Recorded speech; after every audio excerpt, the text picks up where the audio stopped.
जीतू आओ हमारे साथ खेलो। Emily, Emily, get in.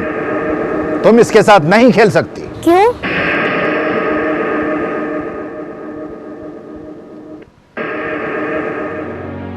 मेरे बेटी, तुम इसके साथ नहीं खेल सकती। दरबान का बेटा है ये तो क्या हुआ?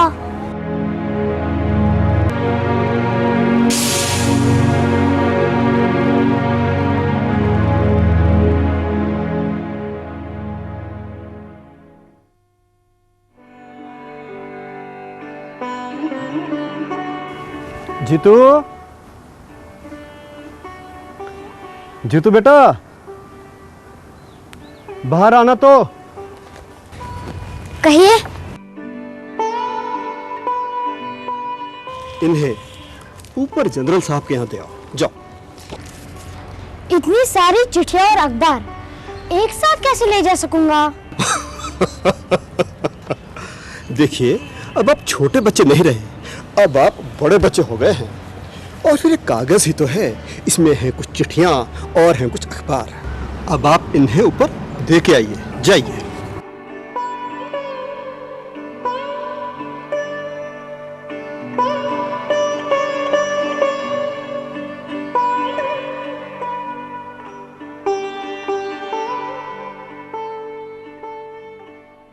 साहब, कुछ चिट्ठियां और अखबार लेकर आया हूँ।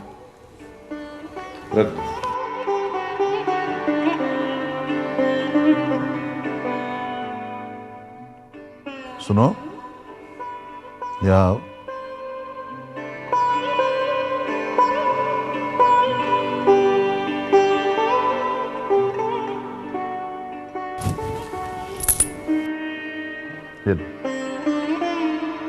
Thank you sir.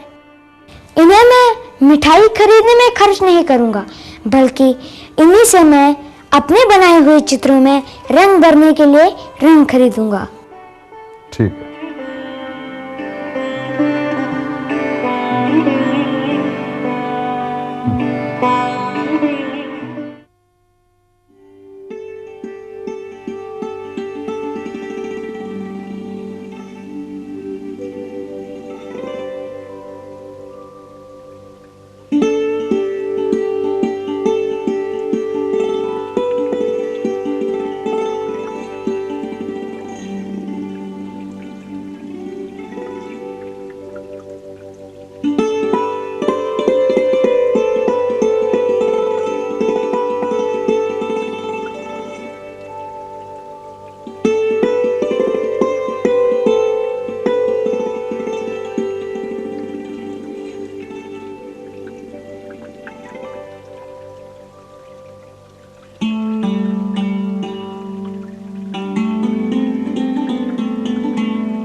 इमली,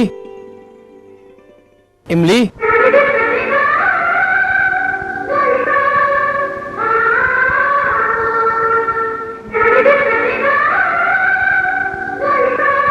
इमली, क्या तुम पहचान सकोगी कि ये कौन है?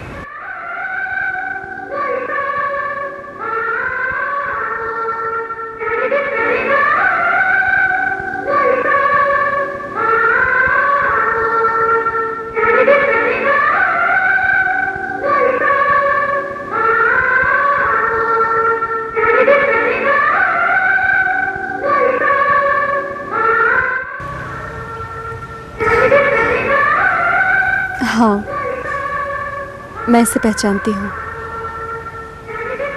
और अब मैं इसे कभी फाड़ूंगी नहीं।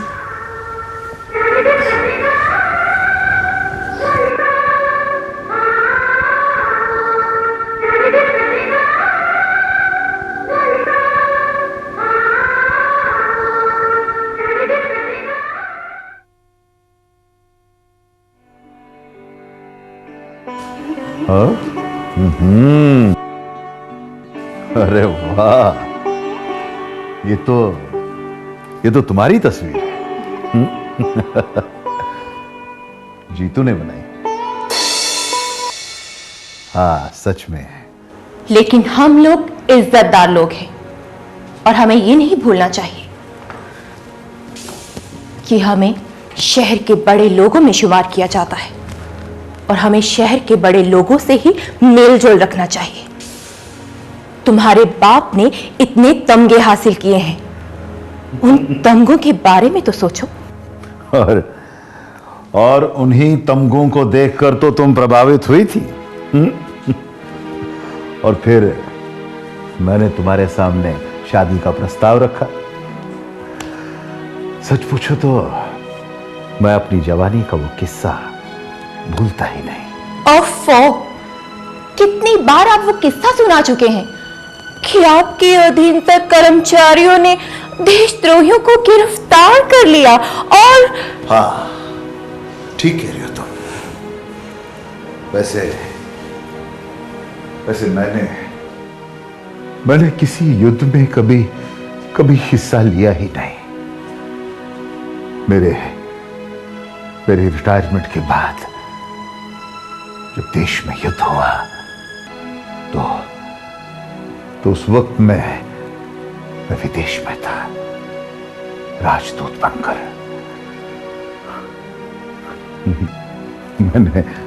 मैंने बहुत अच्छी फ्रांसीसी सीखी थी, बहुत ही अच्छी फ्रेंच बोलता था मैं। मुझे याद है जब मैं पहली बार इमली की मां से मिला था, अपनी स्वर्गीय पहली पत्नी से। वो मेरे तमगों को देखकर, मेरी घुड़सवारी को देखकर बहुत ही प्रभावित हुई थी। फिर हमारी शादी हुई और कुछ वक्त के बाद इमली का जन्म हुआ। इमली, मेरी बेटी, गोल मटोल सी, फूलों की पंखुड़ी जैसी सुंदर इमली। सुंदर तो ये आज भी है और किसी राजकुमार से ही होगी इसकी शादी। क्यों इमली, मैं ठीक कह रही हूं ना?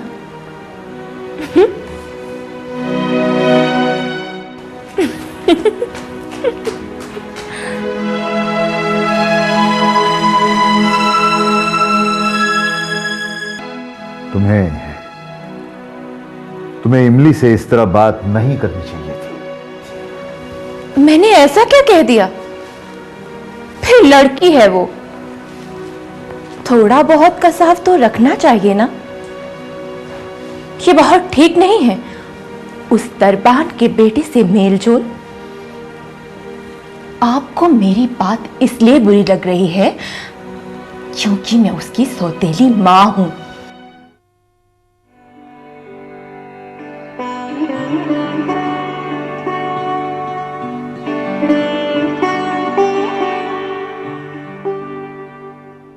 बेटा, ये भजन की किताब तुम्हारे लिए किसी ने तोहफे में भेजी है।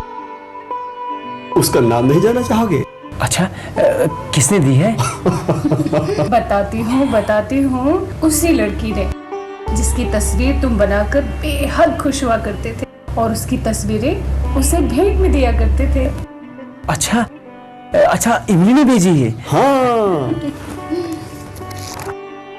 देखो माँ, देखो इसमें मेरा नाम लिखा है। ये क्या, उस लड़की ने तो अपना नाम न लिखकर भेजने वाले के नाम की जगह बुद्ध संरक्षका लिखा है। सचमुच बेटा, कितने बड़े लोग हैं ये और हमारा इतना ध्यान रखते हैं। बेटा, तुम ऐसा करो, तुम अपनी ये नई पोशाक उनको दिखा कर आओ और इमली को धन्यवाद तो दे दो। ठीक है माँ। अच्छा बाबा।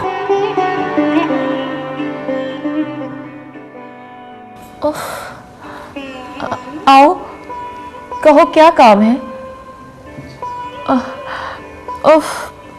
इस सर दर्द से बहुत परेशान हूँ मैं। जी मैं वो सामंत साहब की सिफारिश पर पढ़ने के लिए विदेश जा रहा हूँ और आपका आशीर्वाद लेने आया। हाँ हाँ, मेरी शुभकामनाएं तुम्हारे साथ हैं। ओह, थैंक यू मैडम। अरे हाँ, आप उस सर दर्द के लिए कोई अच्छी सी दवाई क्यों नहीं लेते? हाँ। जनरल साहब नहीं दिख रहे हैं। अरे तुम, क्या बात है? कैसे आना हुआ? जी मैं वो जानता हूं, अच्छी तरह जानता हूं। सरकार ने तुम्हारी आला तालीम के लिए वजीफा मंजूर किया है, अच्छी बात है। मेरी एक राय सुनो, जिंदगी में अच्छा इंसान बनो, अपने से बड़ों का सम्मान करना सीखो। जब तुम बूढ़े हो जाओगे तो यह बात कह सकोगे कि यह राय जनरल ने दी थी।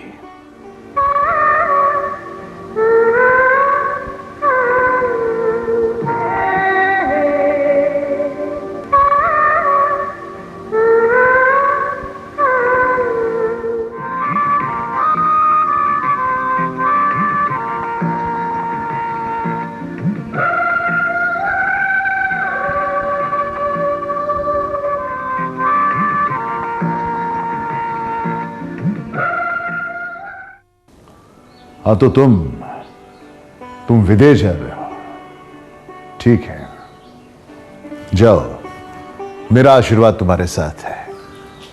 जी सर, चलता हूँ।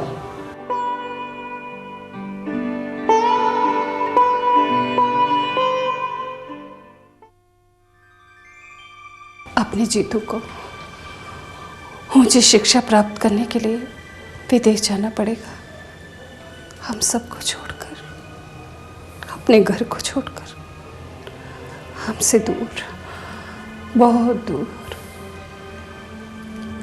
सुनो, बिना कष्ट उठाए जीवन का यथार्थ किसी की समझ में नहीं आता, किसी की भी नहीं। हाँ, सुनो, अपने जीतू के लिए कुछ नए कपड़े खरीदने पड़ेंगे और खाने पीने के मामले में अपने जीतू की पसंद बिल्कुल मामूली है। मैं जानता हूं मेरे बेटे को, वो तो उबले हुए आलू खाकर भी रह लेगा। हाँ, और दूसरों से मिले हुए उपदेशों को बिना किसी परेशानी के झेल भी लेता है। सुनो, जीतू भले हमारा बेटा है, मगर उसे अपनी जिंदगी खुद झेलने दो, उसे चलने दो, देखने तो दुनिया में क्या है। देखो, मैं तुमसे बार बार यही कहती थी ना कि एक ना एक दिन अपना जीतू हम दोनों के गौरव का कारण बनेगा। हाँ, उसके शिक्षक भी यही कहते थे, यही कहते थे।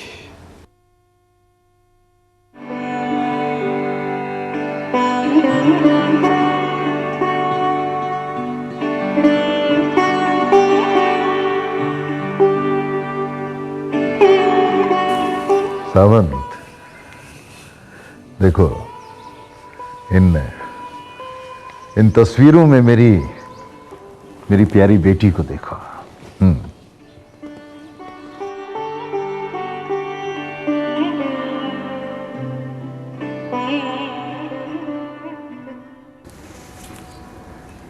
अरे जीतू एक होनहार लड़का है, वो खूब तरक्की करेगा। तस्वीरें तो वाकई बहुत खूबसूरत बनी हैं और मैंने इस सिलसिले में एकेडमी के ऑफिसर से बात भी की है, वो जीतू की खूब मदद करेंगे ताकि वो अपने टैलेंट का खूब फायदा उठा सके। गुड।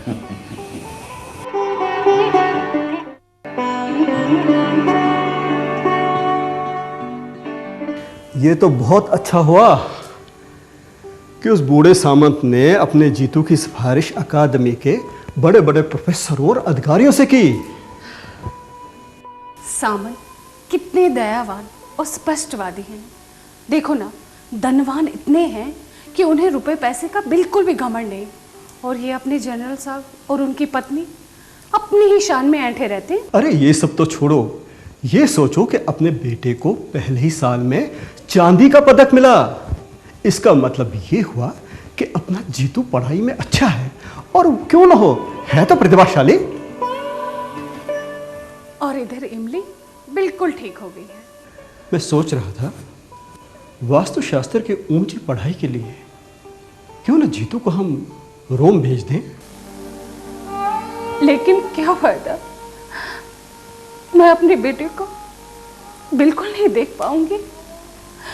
मेरा बेटा मुझे छोड़कर इतनी दूर चला जाएगा। देखो, वहां उसे प्रसिद्धि मिलेगी, उसका भविष्य बनेगा, और क्या, उसके दूर जाने का मुझे दुख ना होगा। हाँ हाँ, जानती हूँ, जो तुम्हारा दिल चाहेगा तुम वही करोगे। जानते हो जीतू के इस तरह दूर जाने से इमली कितना परेशान हो रही होगी। जानता हूं, पर दुखी तो जीतू भी कुछ कम नहीं है। सुनो, वो इमली बता रही थी कि अपने जीतू की फोटो अखबार में छपी है, और बता रही थी कि अपना जीतू अपने देश का नाम रोशन करेगा। तो तुम्हारी दुआओं का असर है और परमात्मा की असीम कृपा है, वरना कहाँ एक गरीब दरबान का बेटा। मेरे बेटे ने ये साबित कर दिया है कि बड़ा आदमी बनने के लिए बड़े घर का बेटा होना जरूरी नहीं। एक गरीब का बेटा भी अपनी मेहनत और लगन से एक बड़ा आदमी बन सकता है। और हमारी मनोकामनाएं सभी पूरी हो गई। अब अगर मर भी जाए तो हमारी आत्मा भटकेगी नहीं। हे प्रभु, मैं तो आपसे बस यही प्रार्थना करती हूँ कि मेरा बेटा जहां पर भी रहे सुखी रहे, बस सुखी रहे मेरे प्रभु।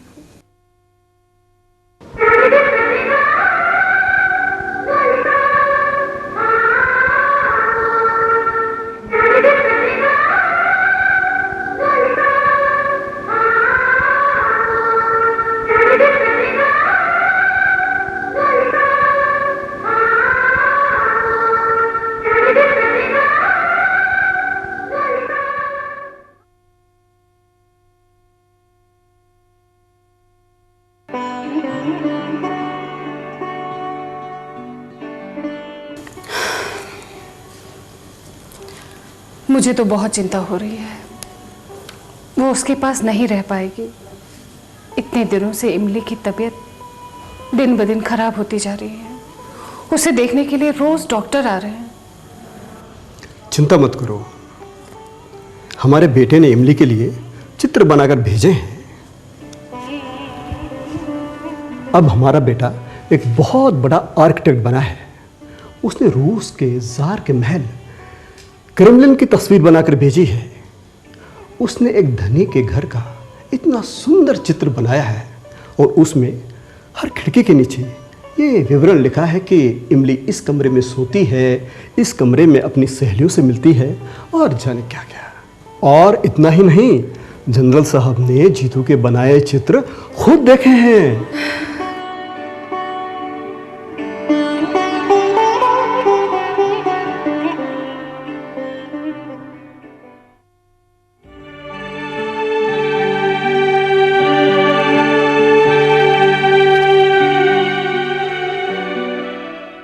मैं इतना दूर पढ़ने चला आया, अपनी पढ़ाई और सब कुछ सीखने में इतना व्यस्त रहा कि समय कब बीत गया पता ही नहीं चला।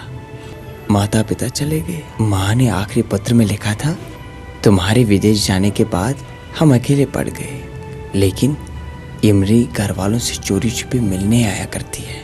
जब इमली मिलने आती है तो लगता है जैसे कोई अपना आया है। पल दो पल जैसे दामन खुशियों से भर जाता। मुझे अपने घर की बहुत याद आती है। मैं सामंत से मिलने जाऊंगा, हाँ, लेकिन उससे पहले मैं इमली से मिलने की कोशिश करूंगा।